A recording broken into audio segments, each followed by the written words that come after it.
سورہ مائدہ کی آیت نمبر 40 ہے۔ اعوذ باللہ من الشیطان الرجیم، بسم اللہ الرحمن الرحیم۔ ألم تعلم أن الله له ملك السماوات والأرض يعذب من يشاء ويغفر لمن يشاء والله على كل شيء قدير۔ صدق اللہ العظیم۔ تجھے معلوم نہیں کہ اللہ ہی کے لیے ہے زمین و آسمان کی بادشاہت، وہ جس کو چاہے عذاب دے اور جسے چاہے بخش دے، اور اللہ ہر چیز پر قادر ہے۔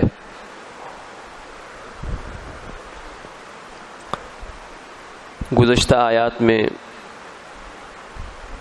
حدود کا دو حدوں کا تذکرہ آیا تھا، ایک ڈاکے کی حد اور ایک چوری کی حد۔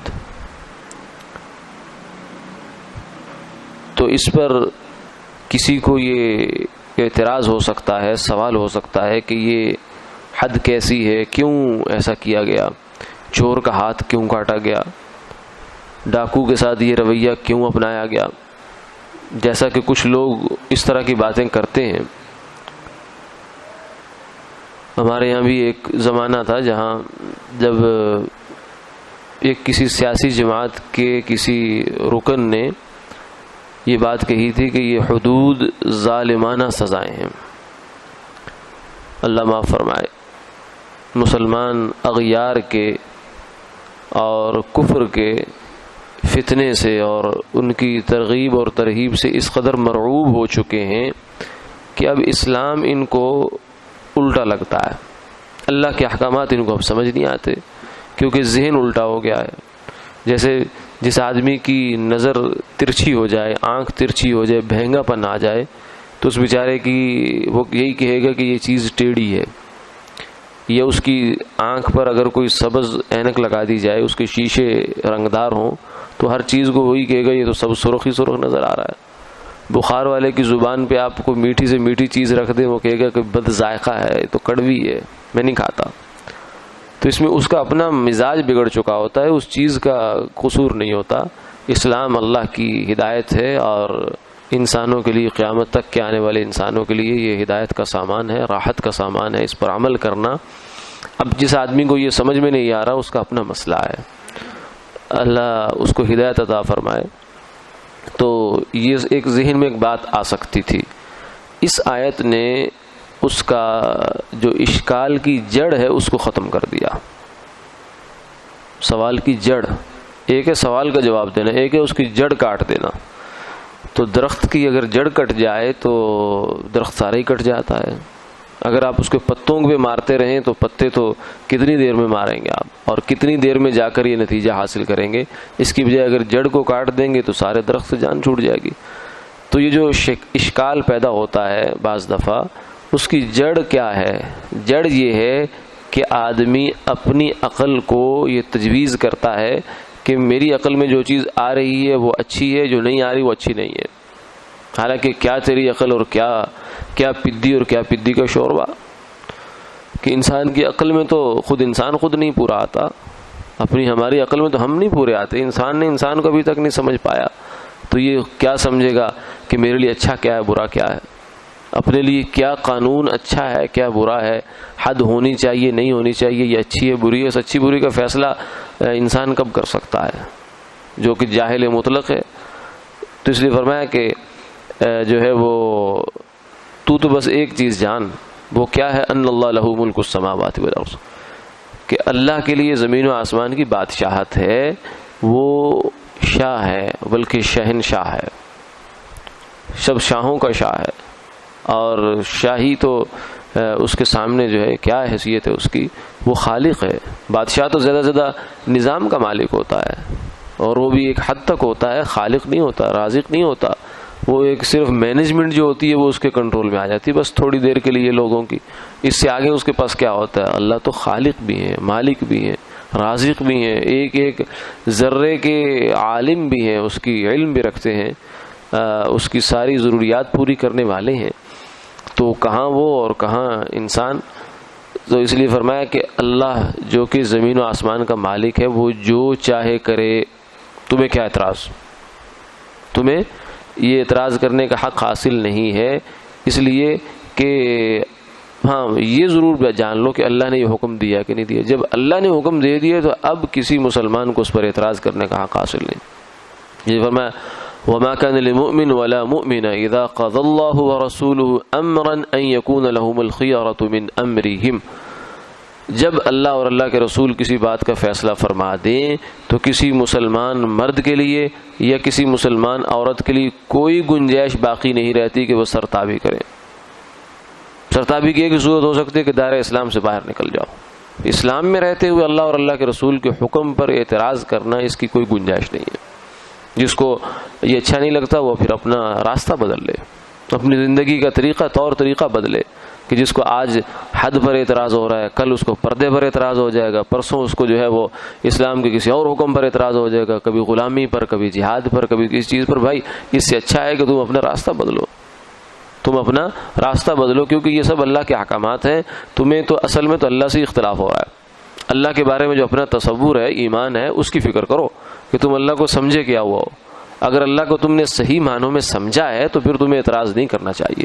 اگر اللہ کے رسول کو تم نے صحیح معنوں میں سمجھا ہے تو پھر اعتراض بنتا نہیں ہے. اس کا مطلب ہے کہ تمہاری اللہ کے سمجھنے میں تمہیں غلطی لگی ہے. تو اللہ کو اگر یہ سمجھا ہو تو پھر اعتراض نہیں پیدا ہوتا. الم تعلم ان اللہ لہ ملک السماوات والارض. اگر اللہ کو مالک سمجھا، مالک کا کیا مطلب ہوتا ہے؟ جو اپنی چیز میں جیسے چاہے تصرف کرے. مالک وہ ہوتا ہے کلی تصرف کا اختیار ہے. جب لکھتے ہیں رجسٹریوں میں تو اس میں مالکانہ جو حقوق لکھتے ہیں تو اس میں سب کچھ یہ بیچ سکتا ہے، اس کو فروخت کر سکتا ہے، اس کو ہبہ کر سکتا ہے، اس کو جلا سکتا ہے، خاک جو مرضی کرے. مالک ہوتا ہے، اس سے کوئی پوچھ نہیں سکتا. ہاں ہم دنیا میں حقیقی مالک ہم بھی نہیں ہوتے، اس لیے ہمیں اللہ کی پوچھ کا پھر بھی ڈر ہوتا ہے. اپنی ملکیت میں ہم تصرف کرنے میں پوری طرح ہم آزاد نہیں ہیں، لیکن اللہ تو اصل مالک ہے.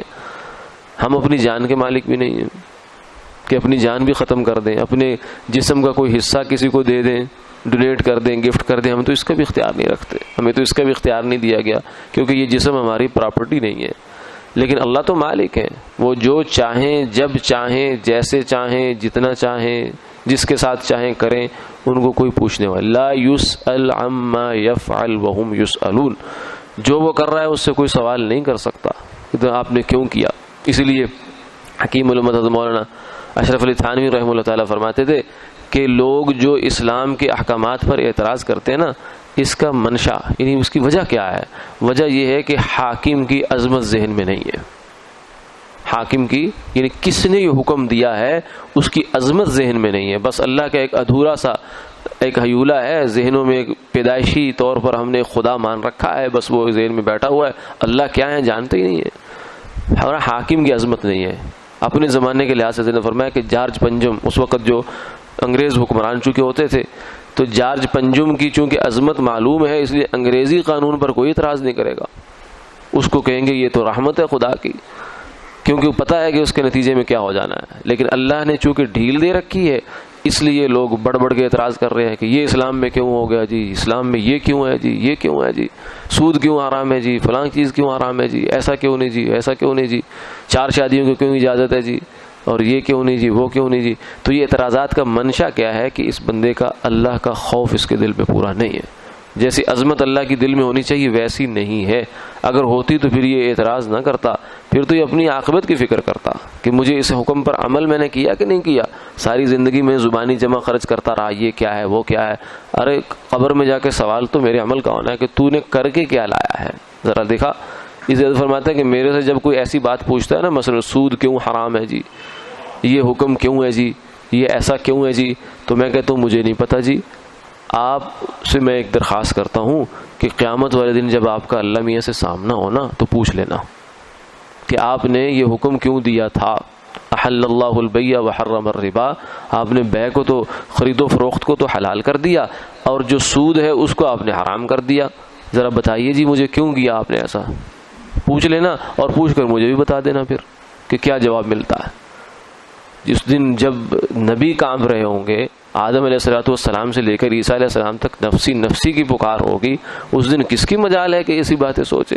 وہ تو کہے گا مجھے اپنی پڑی ہے، مجھے پرائی کی کیا ہے کہ سود کیوں حرام تھا، مجھے تو اب یہ ہے کہ آج میرا یہ حشر کی گرمی سے مجھے نجات مل جائے کسی طریقے سے۔ تو اللہ کی عظمت ذہن میں ہو تو کسی حکم پر اعتراض نہیں ہوتا۔ اعتراض کا منشا یہ ہے کہ اللہ کی عظمت ذہن میں نہیں ہے، اور اس لیے اعتراض اسلام کے حکم پر بعد میں کرو، پہلے اپنے ایمان کی فکر کرو۔ یہ فرمایا علم تعلم، اس بات کو اچھی طرح جان لیا، کیا معلوم نہیں ان اللہ لہ ملک السماوات والارض، وہ چاہیں تو چور کے 2 ہاتھ کٹوا دیں، 4 کٹوا دیں، اس کی گردن کٹوا دیں، تمہیں اس پہ کیا اعتراض ہے؟ یہ تو اس کی مہربانی ہے کہ اس نے کہا 1 ہاتھ کاٹ دو بس دایاں اس کا، یہ ان کی مہربانی ہے۔ یغفر لمن یشاء ویعذب من یشاء، جس کو چاہیں وہ عذاب دیں، جس کو چاہیں معاف کر دیں، اس کو تم پوچھ بھی نہیں سکتے کسی کو۔ یعنی اللہ قیامت والے دن ایک پکا مجرم جس کے لیے جہنم واجب ہو چکی ہے، اور ایک ایسا آدمی جو جنت میں جانے کا استحقاق رکھتا ہے اپنے عمل کی بنیاد پر، اللہ تعالیٰ اس کو اٹھا کے ادھر پھینک دے، اس کو اٹھا کے ادھر پھینک دے، اس سے کوئی نہیں پوچھ سکتا۔ بنی اسرائیل کا واقعہ بھی ایک ہے کہ ایک صاحب جو ہے وہ بڑے نیک آدمی تھے، اور وہ دوسرے کو منع کرتے تھے کہ بھائی برے کام نہ کیا کر، الٹے کام نہ کیا کر، تو وہ آگے سے باز نہیں آتا تھا۔ تو ایک دن یہ جناب غصے میں آئے اور انہوں نے کہہ دیا واللہ لن یغفر لک اللہ، اللہ کی قسم اللہ تجھے معاف کبھی نہیں کریں گے، یہ کہہ دیا۔ تو فرمایا کہ جب یہ فوت ہوئے دونوں، اللہ کے سامنے پیشی ہو گئی، فرمایا کہ بھائی تو کون ہوتا ہے میری مغفرت کا ٹھیکیدار؟ تو نے کب سے جہنم کا ٹھیکہ لے لیا کہ تو جہنم میں جائے گا، تو جنت میں جائے گا؟ ادھر آ نظر آ۔ اور فرشتوں سے کہیں گے کہ اس کو اٹھا کے جہنم میں ڈال دو، اس کو جنت میں لے جاؤ۔ وہ ایسی بے نیاز ہستی ہے۔ اس لیے ایک اللہ والے فرماتے تھے کہ مجھے اللہ کی بے نیازی سے ڈر لگتا ہے۔ اس کی بے نیازی، کسی چیز کی پابند نہیں ہے اللہ کی ذات، کسی چیز کی۔ یہ جو من یشاء ہے نا، یشاء سے دل کانپتا ہے، لرزتا ہے انسان کا۔ یعذب من یشاء ویغفر لمن یشاء، جس کو چاہے معاف کرے، جس کو چاہے وہ عذاب دے، اس کو کوئی پوچھ نہیں سکتا۔ یہ جو ہمارے ضابطے ہیں یہ تو اللہ کے احکامات ہیں، اس لیے ہم اس پہ چل رہے ہیں۔ نماز پڑھنی ہے ہم نے، نہیں پڑھیں گے تو یہ تو بدماشی ہے، اللہ کے حکم سے عدولی ہے۔ لیکن پڑھنے کے بعد بھی اللہ کے سامنے دل جھکا ہوگا، یا اللہ تو کرم کرے گا تو ہوگا، ورنہ یہ میری نماز میں جانتا ہوں کیسی ہے، میرا روزہ میں جانتا ہوں کیسا ہے، میرا صدقہ میں جانتا ہوں کیسا ہے، میری دینداری، میرا تقوی میں جانتا ہوں کیسا ہے، لیکن اللہ تیرا فضل چاہیے۔ تو فضل مانگنے والے پہ اللہ فضل فرما بھی دیتے ہیں، لیکن جو اکڑ دکھائے گا اور دعویٰ کرے گا اللہ کے سامنے تو وہ اس کی چھوٹ نہیں ہو سکتی، چاہے وہ جتنا ہی نیک ہو۔ اس لیے سرکار نے فرمایا کہ جنت میں کوئی آدمی بھی عمل کی بنیاد پر داخل نہیں ہوگا، ہاں فضل سے ہوگا۔ عمل بہانہ ہے، عمل بہانہ ہے، فضل سبب ہے جنت میں جانے کا۔ صحابہ نے پوچھا یا رسول اللہ آپ بھی؟ فرمایا ولا انا الا ان يتغمدني الله بفضل منه، ہاں میں بھی، اچھی طرح سن لو، میں بھی، ہاں جب اللہ کی رحمت مجھے ڈھانپ لے تبھی میں بھی جنت میں جاؤں گا۔ تو اس لیے اللہ اللہ ہے، مخلوق مخلوق ہے، اور اس کی جو قدرت ہے، اس کی بے نیازی ہے، اس کی کوئی انتہا نہیں ہے۔ یعذب من یشاء ویغفر لمن یشاء واللہ علی کل شیء قدیر۔ پھر اس بات کو اور واضح کر کے بیان کیا، اللہ ہر چیز پر قادر ہے۔ ہاں ان کی مصلحت اپنی ہے کہ وہ مصلحت کے تحت جو انہوں نے وعدے فرمائے ہیں کہ یہ جنت میں جائے گا، یہ جہنم میں جائے گا، اس وعدے کے خلاف نہیں کریں گے، لیکن قدرت ان کو حاصل ہے۔ اس لیے جو ہے وہ عقیدے کی بات یہ ہے کہ اللہ تعالیٰ نے جو وعدے فرمائے، جو وعیدیں فرمائیں، ان کے خلاف کرنے کا انہیں پورا پورا اختیار حاصل ہے، مجبور نہیں ہے، وہ کسی کے مجبور نہیں ہے وہ۔ ہاں ان کی مصلحت ہے، ان کی حکمت ہے کہ وہ اس کے خلاف نہیں کریں گے۔ کیوں؟ اس لیے کہ انہوں نے خود قرآن میں فرمایا ان اللہ لا یخلف المیعاد، میں نے جو وعدہ کیا ہے میں اس کے خلاف نہیں کروں گا۔ وآخر دعوانا الحمد للہ رب العالمین۔ اللهم صل على سيدنا مولانا محمد وعلى آل سيدنا ومولانا محمد وبارك وسلم ثم صل عليه اللهم إنا نسألك العفو والعافية والمعافاة في الدين والدنيا والآخرة لا الہ الا اللہ یا ارحم الراحمین، لا الہ الا اللہ یا لا الہ الا اللہ یا ارحم الراحمین. اللهم اشفنا واشف مرضانا ومرضى المسلمين. اللهم اقض حاجاتنا واستر عوراتنا وآمن روعاتنا. وصلى الله تعالى على خير خلقه محمد وعلى آله وصحبه أجمعين برحمتك يا رب. جزاكم